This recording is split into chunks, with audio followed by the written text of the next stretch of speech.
Plecaki spakowane, wszystko gotowe. I zaraz będzie po nas taksówka. I ruszamy w podróż! A pierwszy kierunek to Mumbai. Wracam do Indii, ale tylko na jeden dzień, bo akurat taki był samolot, tak dobrze wychodziło. Wiecie co, na początku jeszcze powiem wam ciekawą sprawę. Co do ostatniego filmu, ludzie mówią, że wiecie, no trochę słabo, wiecie, nie radzę sobie ze swoim remontem, nie pilnuję go, chcę budować willę dla ludzi i to wiadomo, jak to będzie wyglądało. Szok, po prostu szok. Po pierwsze, czy ktoś sobie wyobraża, że ja będę budował willę? 4 wille, które będą warte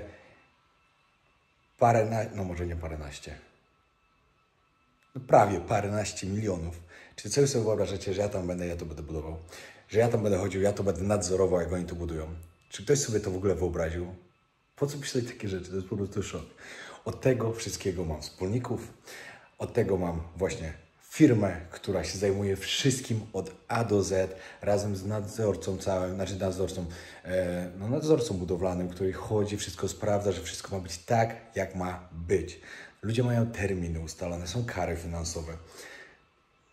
Remontowanie swojego domu, jeszcze robienie tego specjalnie z jajem, żeby się fajnie oglądało, a budowa wielomilionowych willi i wielomilionowej przede wszystkim inwestycji, nie moje przede wszystkim, żebyście wiedzieli, bo ktoś też powiedział, że już mam tyle pieniędzy, no fajnie by było, ale to tak nie wygląda. Ja jestem wspólnikiem do tego. To wcale nie jest tak, jak paru z was myśli. Także, żeby wam poprawić sen, bo pewnie nieraz myślicie całe noce o tym, jak to się stanie, że ktoś, kto, wiecie, u siebie robi remont, jak robi, będzie budował willę dla ludzi. Nie martwcie się, wszystko będzie ok. Naprawdę wszystko będzie ok, możecie spokojnie spać. Ja naprawdę czasem się zastanawiam, jak to jest możliwe, że w ogóle ktoś tak może pomyśleć. Serio. No, a co do remontu mojego domu, to jest mój dom, pamiętajcie, ja jestem zadowolony jak jest. To, że są parę nieporozumień, to jest i co z tego. Tak to jest. Właśnie przyjechał po nas Grab i ruszamy na lotnisko. Pierwszy przystanek Mumbai. Namaste. Thank you so much. Open card, bye bye. Wylatujemy, ale tylko w sumie na 5 tygodni. Na 5 czy 6? 5 tygodni, no. Czekajcie, bo ktoś mi się tu wtrania w tle. No jakoś tak łatwiej było się dzisiaj pożegnać Tajlandię, jak wiadomo, że niedługo wracamy. Teraz już w ogóle częściej tu będziemy. Dopiero następny długi wyjazd będzie prawdopodobnie w sierpniu, no. Jak wyjedziemy na wakacje, przyjedziemy tu w sierpniu i we wrześniu, no we wrześniu już długo później, parę miesięcy. Znaczy ja w grudniu przyjadę, no. Lecimy do Ameryki Północnej, Południowej, Środkowa. No wiem, że Środkowa to nie jest tak, ale będzie. Te tereny Ameryki Środkowej. Będzie pięknie, no. Ale jak na razie piękną mamy tą podróż, którą właśnie zaczynamy, także oglądajcie każdy odcinek. Jak mogę was prosić, pamiętajcie, żeby zawsze zobaczyć jakąś reklamę, bo na tym właśnie zarabiamy. I bądźcie aktywni pod postami. Subskrybujcie kanał przede wszystkim. Jeśli jeszcze ktoś z was nie subskrybuje kanału, zostawcie subskrypcję. 500 000 coraz bliżej. Możecie zobaczyć, jak wyglądają w Indiach pieniądze. Na każdym pieniążku jest Gandhi. To jest 200. Tak wyglądają stówki i 500. To jakiś fort? Tam gdzie byliśmy? No i jedno takie to jest 10 zł. 200 to jest 10 zł. No chyba nas pan ogólnie robi trochę w konia ze sceną internetu, ale... Już trudno, musimy mieć jechać, bo mamy mało godzin, mamy bardzo ograniczony czas. A chcemy zjeść dużo. I tak, za Ubera nam powiedzieli 400, bo to jest minimalna cena, jaką biorą z lotniska. Wyszliśmy na dół, na ostatnie piętro. Normalną taksówką są 200, ale ja wiem, że to ma kosztować maksymalnie 100. Także powiedzieli nam po prostu, żebyśmy wyszli sobie tutaj kawałek przed lotnisko i za 50 tuk-tuka złapiemy. Mamy 3 km tylko na stację, na Adeli Station, gdzie odjeżdża pociąg i pojedziemy nim na Victoria Station. czyli tam, gdzie zmierzamy. Musimy wyjść przed lotnisko i sprzed bramy złapać tuk-tuka. A nie, tu stoją. To nawet nie musimy. Klasa.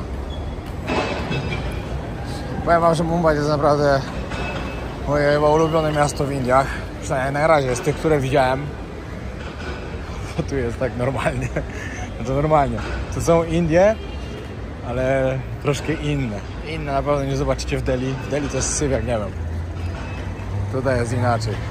Dobry chłop. Powiedział nam więcej, że to taksówkę.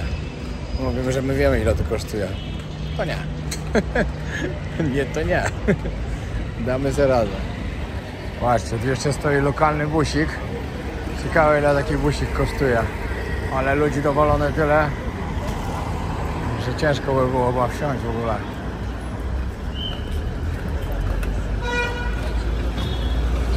Dobra, idziemy. Okej, let's go. Jedziemy. Zastówkę, czyli za 5 zł. I tak zapłaciliśmy więcej niż powinniśmy, bo lokalnie płacą 50. Ja zapomniałem o jednym podstawowym dźwięku w Indiach, jaki jest. O, i ten zapach, tu jest? To jest zapach Indii.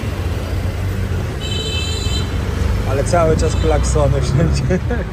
Ja całkowicie zapomniałem, że to przecież tylko się trąbi.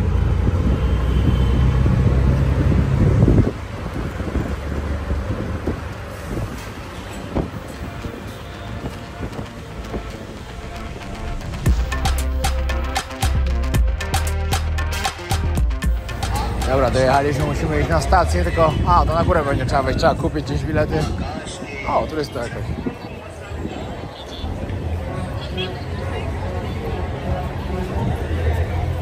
Ale pachnie. Tu jedzonko jakieś. Tutaj, żebyście wiedzieli, z lotniska macie przyjechać na stację Andheri. Jak weźmiecie tuk-tuka, my zapłaciliśmy 100 rupii, no ale powinniśmy zapłacić 50, ale 100 to i tak jest dalej przystępna cena, bo wcześniej nam powiedział 250 pierwszy. A Uber 400. No Uber 400, no, także da się. A teraz tanio powinniśmy dojechać na Victoria już za 60 rupii od osoby. Chyba że pierwszą klasę będzie trochę drożej. Pamiętajcie, że jak jedziecie pociągami, bierzcie pierwszą klasę. Bo do drugiej możecie mieć kłopoty później, jak się wszyscy zaczną pchać na stację. Zresztą pokażę wam, jak to wygląda. Victoria Station. Victoria. Yes. Two ticket, first class. First class, yeah. How long?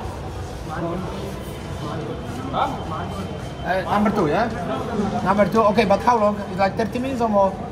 40 minutes, okay. Ej, zrobiłeś ten ruch. Sorry? No. Za bilecik w pierwszej klasie 60, no to tyle co mówiłem. To jest 3 zł. Uczciwa cena. Platform number 2, jest? Dobra, wszystko mamy. Teraz musimy znaleźć drugi peron. Drugi peron. A, platform prosto. I znaleźć miejsce w pociągu. Bo w pociągach to wygląda tak, że patrzcie. Ludzie... O, tutaj jest pierwsza klasa, trochę lepiej. A nie, druga. Ale tam to był full, że wystawali ludzie z pociągu po prostu. No nie byle jakiego, nie byle jakiego, lepiej nie byle jakiego. Lepiej tam, gdzie mamy. O, patrzcie, osobno macie wagony dla kobiet i osobno dla facetów. No i to jest bardzo dobre akurat tu w Indiach. Macie też fajnie zaznaczone, czy jest pierwsza klasa, tutaj macie napisane na górze. I tutaj macie napisane, że tu druga klasa. Ale to różnica w cenie jest bardzo minimalna, także naprawdę jak tu będziecie, zawsze bierzcie tą pierwszą klasę.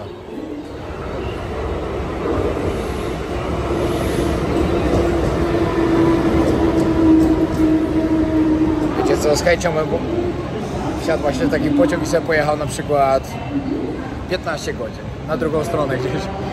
Nie, ale jak przyjedziemy drugi raz do Indii, to robimy południe, bo już 2 razy na przykład, ja byłem 2 razy na północy, a ani raz na południu. Znaczy byłem w Goa raz, ale jeszcze tam to dalsze południe Indii. Tam podobno naprawdę jest pięknie i nie jest wcale tak brudno jak tutaj. Nie, tak już prawie jak o Kalsi. No, pociąg wyładowany. Druga klasa, nie, to jest druga. Zobaczcie, musimy z Alą siedzieć osobno. On usiąść w damskim przedziale, a ja w męskim. Jakieś 40 minut trasy.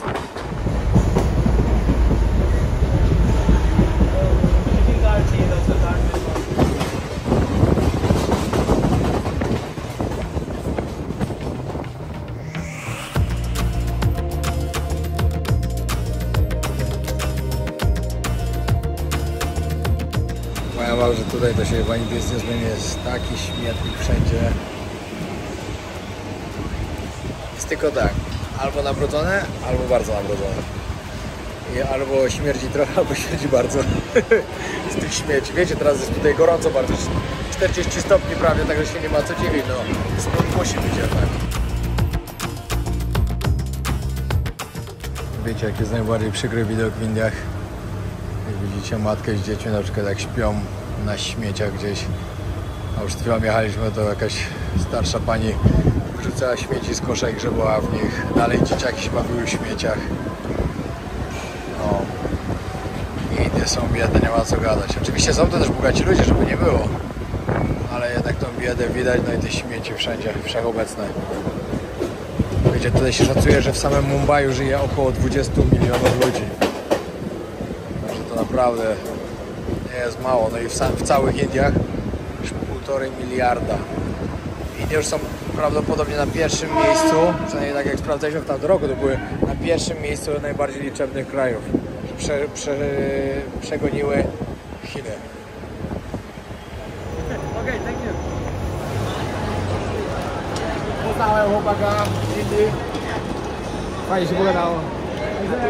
Thank you so much. No, jesteśmy na dworcu Wiktorii, czyli na pięknym, starym dworcu po kolonii brytyjskiej, który tutaj został.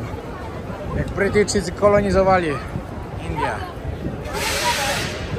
No i powiem wam, że parę pięknych budynków, szczególnie tutaj w tych dzielnicach na południu Mumbaiu, to zostawili. Na przykład dworzec jest przepiękny. Zaraz wam pokażę z zewnątrz, jak wygląda. A wieczorem to już jak świeci tam, ale jak wieczorem świeci, to już w ogóle jest cudowne. Tam. Pogadałem trochę z chłopakami w pociągu.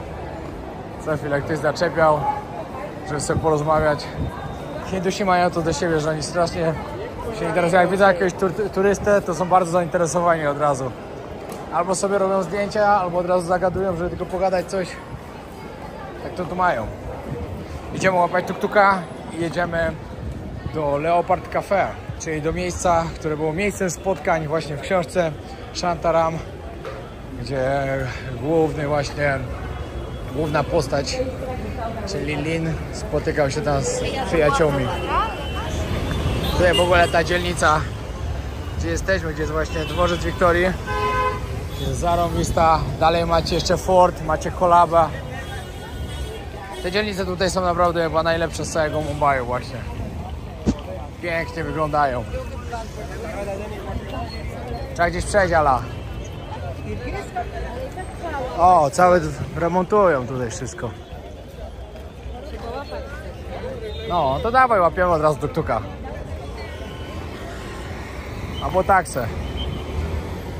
Rzutną taksą jeździł przyjaciel Lina, Prabu.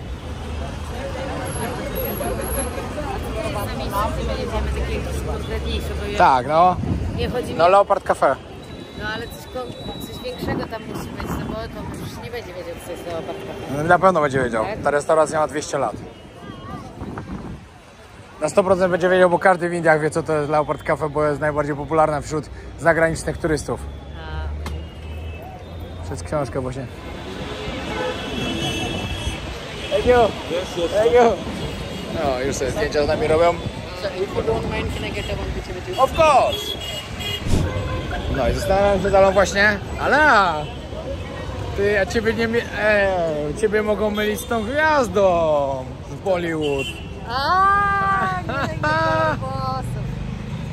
Tam z Polski to z Polski. Hello? To Leopard Cafe? Hello? To Leopard Cafe? Leopard Cafe. 3 kilometers. How much? No, it's very close. 100, 100. 100 is okay. 100. No, 100. Jedziemy właśnie do tego Leopard Cafe. Mamy tam 2,5 km.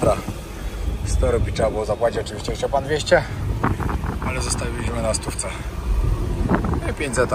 Indie są naprawdę tanie. Jak tutaj przyjedziecie, tutaj można tak tanio podróżować.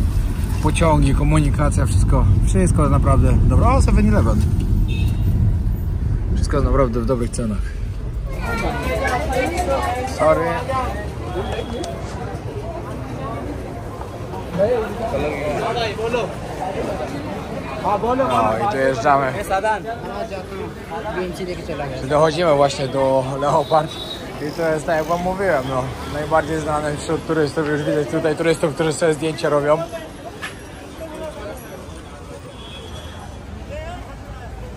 Leopard.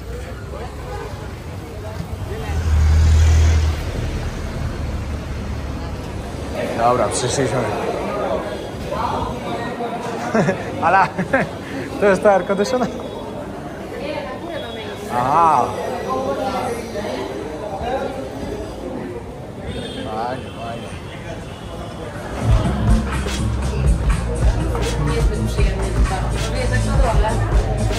Czekaj, no to i tak chcę zobaczyć, jak tam wygląda dalej.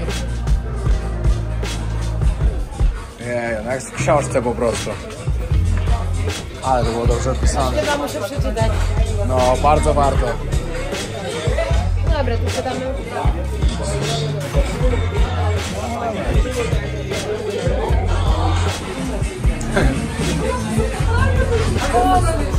To muszą powiedzieć, że bijemy w pracy. A jak? Leopard Cafe. Powiem wam tak, jadłem dużo razy butter chicken, ale ten po prostu petarda. Samo to, że tutaj na 30 000 ocen mają 4,2, to już musi dobrze świadczyć o tym, a jedzenie jest po prostu przepyszne. Do tego placek z czosnkiem, pycha. W połączeniu najlepsze. Ej, ja jestem mistrzem. W książce to słowo przeczytałem 200 razy. Widziałem, jak wchodziliśmy nazwę jedną, drugą, tutaj i cały czas czytam Leopard. I tak patrzę gościowi na koszulkę, a tam jest zapisane Leopold. No i właśnie ta kolej właśnie nazywa Leopold, jakby co, nie Leopard. Także się nie przejmujcie. Ale jak gościa w Google'ach pisałem Leopard Mumbai i mi to wyskoczyło i dlatego ja się zamotałem. Ale już poprawione. Dobra, takiego płyniliśmy, ale powiem wam tak, cena, szok. Wiadomo, że za co się płaci, za to, że to jest sławne miejsce i typowo przychodzą tutaj zagraniczni ludzie. I wiem, że teraz ktoś powie z was, że to pewnie nie jest dużo, ale zapłacić w Indiach 150 zł za obiad to jest bardzo dużo. Bardzo, bardzo dużo. W Tajlandii to by było dużo. No, tak jest. Dobra. Hello, hello. Thank you so much, Donny. Thank you, thank you. No, podszedł pan, że chce nam sprzedać haras, czyli haszyk. W Indiach bardzo popularny.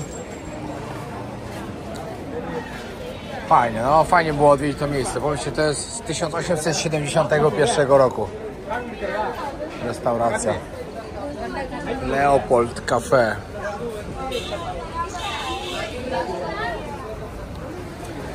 Dobra, teraz ruszamy, idziemy w stronę India Gate.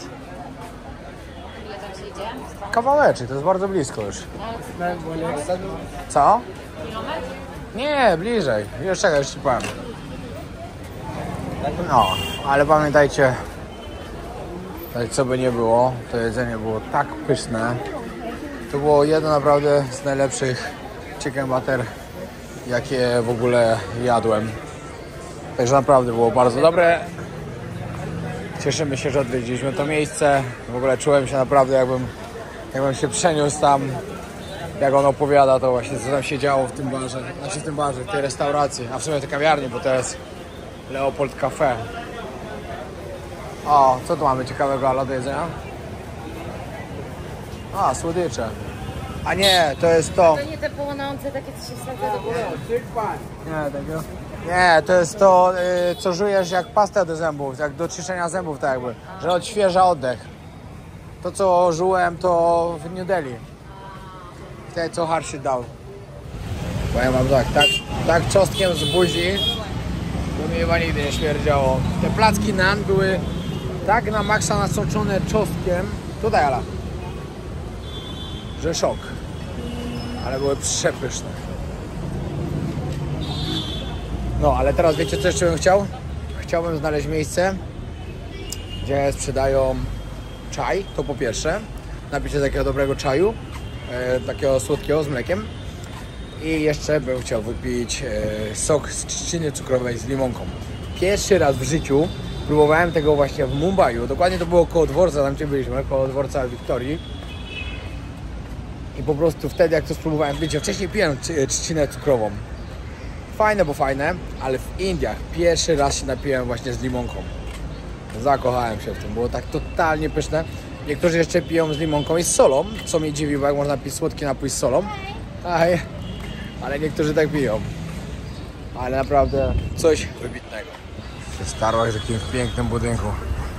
Naprawdę te wszystkie pokolonialne budynki są cudowne. Ale to ja nie wiem, czy to nie jest w ogóle...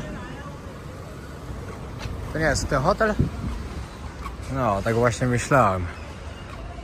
Taj Mahal Palace. Najbardziej znany hotel w Mumbaiu, gdzie doszło do zamachu terrorystycznego. Gate of India, zaraz tam przyjdziemy. Jo.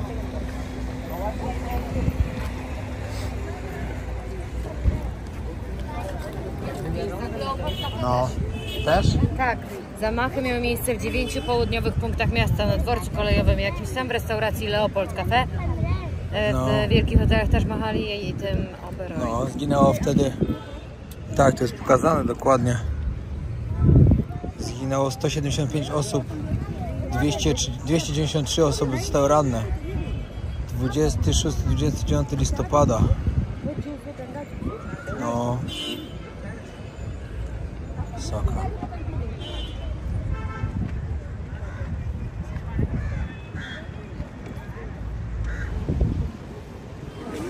No, to jest ten, jakiego? To jest ten Taj Mahal Palace Hotel. W ogóle opowiadałem Ci, ale jak ja byłem w Mumbaiu na Sylwestra? Nie byłeś w końcu... Nie, w Mumbaiu, tutaj byłem pod Gate of India. Ja wiesz, jeden z najgorszych Sylwestrów, jakie w życiu przeżyłem. Ja nie wiem, co ty miałeś w głowie, że jesteś na Sylwestra przybierać. No akurat tak wyszło, no, że tak moja trasa przebiegała. Ja miałem być wtedy, już miałem wrócić na Phuket i trasa mi się przedłużyła o miesiąc podróży. I pierwszym krajem, do którego pojechałem właśnie po Birmie. W Birmie byłem na święta jeszcze i później miałem wracać, a mówię, dobra, jadę dalej. No to tutaj sobie pod Gate of India, to był bardzo ładny pokaz petard, no i trzeba przyznać. Ale zrobiłem jakieś 2 miliony zdjęć. Poczekałem do petardu i uciekłem do domu, bo myślałem, że mnie nerwy. Poland. Krakow. Poland. Yeah, very close Krakow, yeah, very close. Bardzo dobrze. My friend lives in Krakow and Yes? Warsaw. Oh, nice. First time here, Warsaw? No, I've been here 3 times. Przychodził akurat gościu, sprzedawał czaj, mówię, ja chcę się czaju napić trochę.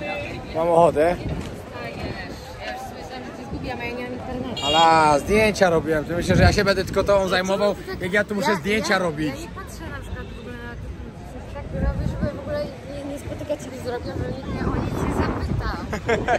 No widzisz, ale jestem kontaktowym człowiekiem. Ty jesteś gwiazda. Lubię robić zdjęcia z ludźmi w Indiach. A ja serio, to jest moja taktyka, żeby mnie nie prosili ludzie o zdjęcia. Nie utrzymuję kontaktu wzrokowego z ludźmi. Ej, no właśnie, ale kontynuując temat czaju. Ale mówi tak, chcesz się zesrać w gacie na Sokotrze, to... Nie tak powiedziałam. Ale- Powiedziałam, że pamiętaj, że mamy teraz wyjazd. No ale ja to przetłumaczyłem po prostu po swojemu. Bo o to samo chodziło. I dała mi bardzo do myślenia i chyba ja tego nie wypiję. A taką mam ochotę. No niestety. To wypij, no zobaczmy. Tak, zobaczmy, no. To ja zobaczę, a nie zobaczmy. Chyba, że w namiocie narobię później. A to nie, to się nie zgadza. Tak. Mamy wspólny namiot. Co on tu sprzedaje? Chcemy takiego wielkiego balona. Tak, nie wiem co z nim zrobisz. A, tu owoce. Jedzonko jakieś. Ale chciała być jakiś street food elegancki? Takiego. No i wyobraź sobie, ale tak, Sylwester, 2019 rok. Nie, czekaj. 2020 rok. 2019, 2020. Jak największy koszar. A ja tutaj i tylko zdjęcia do zdjęcia. Każdy chciał sylwestrową fotę. To było najgorsze, co mogłem zrobić. Ale przynajmniej to pamiętam do dzisiaj. To jak nasze krupówki w sezonie. No. Kurde. Muszę gdzieś to był. O, jest kosz. Kosza dookoła kosza, wiadomo. Wszędzie śmietnik. No, ale taki klimat. Ej, myślę poszli. Albo może to tutaj, no. Wszędzie czymś handlują. Ale zamiatają. Ty, szok. Ale to pan chyba u siebie tylko co zamiata. Thank you. Gate of India. Ej, tutaj w ogóle jest masa fotografów. Znam taką jedną dziewczynę, która kiedyś sobie wzięła fotografa pod Taj Mahal. Jak ktoś oglądał ten odcinek, to wie. Nie no, fotograf taki, że powiem wam, że nie wiem, no nie no, nawet jakbym się nie przymierzał, Ja nie potrafię odmawiać, ja nie potrafię negocjować. nawet jakbym nie chciał zrobić zdjęcia, to zrobiłbym lepsze niż fotograf zrobił. Wiecie, ja dlatego nie utrzymuję kontaktu wzrokowego, bo jak ja już utrzymam, to oni już nie mają po prostu. No, to trzeba przyznać.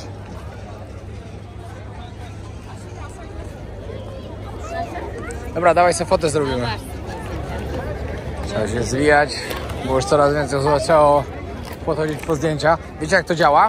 To działa tak, jak nikt nie podejdzie, to nikt, ale jeden tylko podejdzie, zgodzicie się i wtedy już się zaczyna. Cała kolejka ludzi się ustawia. A z racji tego, że ale my ją jak z tą gwiazdą Bollywood, to takie jest później. No bardziej te ruchy. Tak. No wiadomo, no. Normalna akcja. O, chłopaki już zauważyli, chyba cię poznali skądś. Tak. Może być, ty. No pomylili mnie z tą właśnie No, znaną z tą. Tak właśnie. Ale to jest do rozważenia, bo jeszcze się zastanawiam, czy tu nie zrobić kariery w Bollywood. Tak się zastanawiam, to jest takie łatwe. To jest bardzo łatwe. Zdecydowanie. Takie łatwe, że... Zdecydowanie, no. Ja, idziemy jeszcze się przejść tutaj uliczkami. I później musimy się rozwijać pomału na lotnisko, ze względu na to, że mamy 20 km i pokazuje 2 godziny jazdy. Także się trzeba zawijać zaraz. Musimy do 20:30 odebrać nasze rzeczy.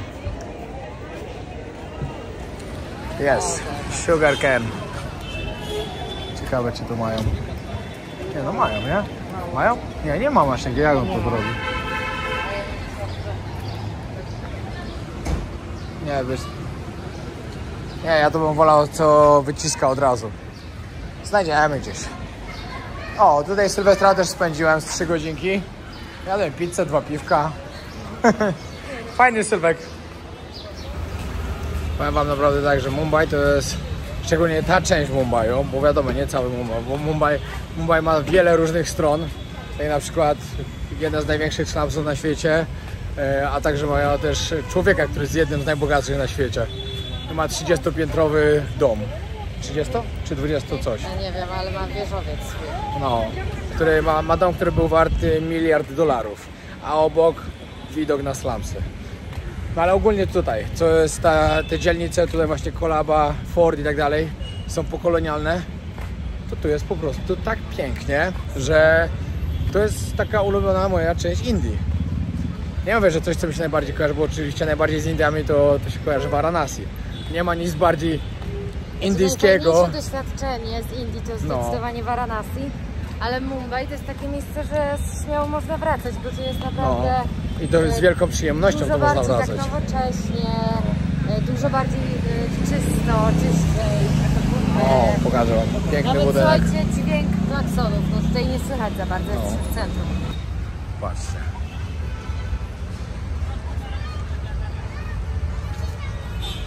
Wiele takich pięknych budynków właśnie tutaj jest. Ty nie spojrzysz, to jest piękne. No. Zostało po Brytyjczykach jeszcze. Tutaj w ogóle wszystkie dookoła.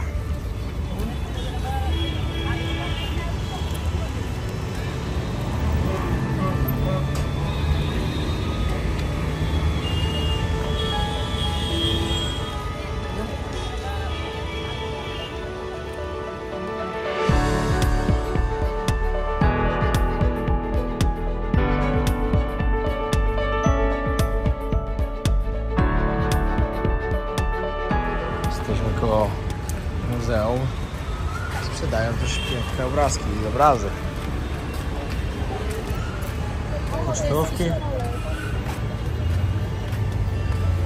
Kolecze? No, jest to tyle. Aha, no tak, no. Uniwersytet tutaj.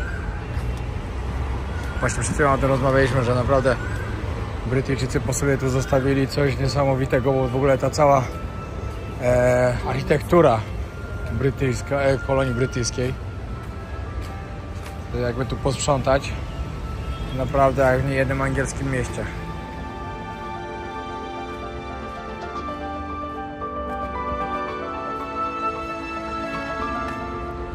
Ale tak samo na przykład jak byłem w RPA, w Kapsztadzie, to tak samo. To tam też normalnie się czułem, jakbym się przeniósł na ulicę Anglii.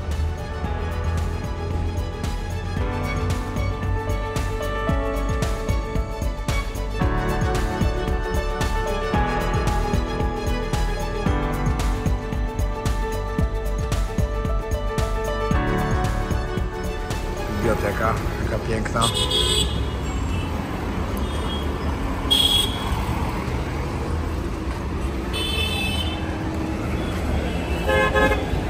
Chodzimy i szukamy gdzieś napoju z trzciny cukrowej.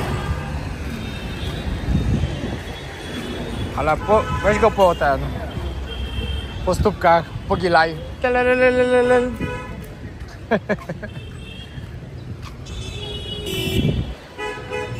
Abyś go tak pogilgotała, aby zwariował. Dobra, trzeba tak śpiewać. O, chociaż zobaczę, tu gdzieś nie znajdę tego soku trzciny cukrowej, jak nie, to jedziemy. No, o, jest akurat. Yes. Hello, one with lime. Yes. But no ice, okay? No ice, no ice. Ale tu ładnie muszki latają. No cóż, zaryzykuję. Mam taką ochotę na to.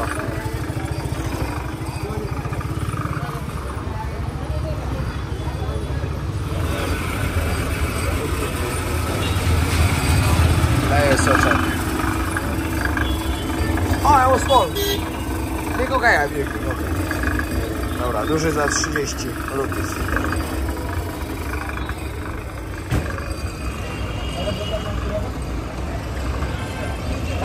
To jest dla mnie smak Mumbaiu.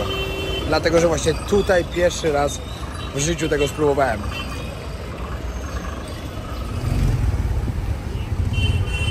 Patrzcie, jaki piękny zachód. Mumbaiem.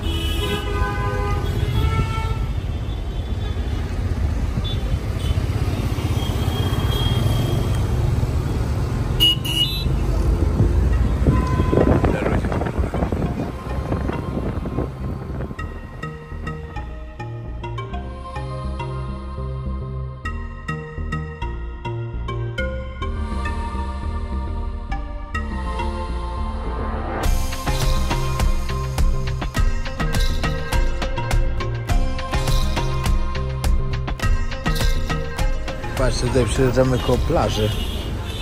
Szczerze nawet nie wiedziałem, że Mumbai mają taką, nie wiem czy mogę powiedzieć elegancką plażę, ale że taką dość dużą plażę. Może dość trochę jedziemy w niej wzdłuż. Nigdy tu nie byłem, taksówkarz nas tędy wziął teraz, byśmy przejechali. Ciekawe. Ona pokazuje 20 km 2 godziny, także korki będą niesamowite.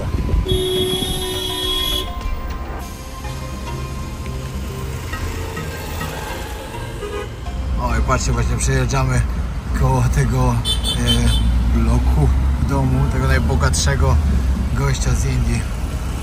Miliardy dolarów kosztował. 600 osób z obsługi tam pracuje dla niego podobno. Jesteśmy teraz koło stacji paliw i widzę, że 104, czyli ponad 5 zł za paliwo, a 4,50 diesel.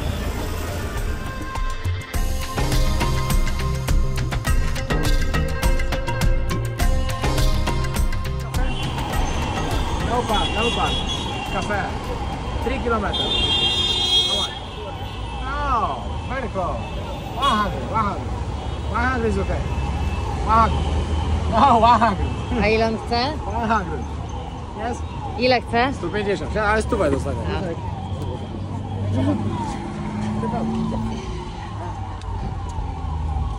Compassion.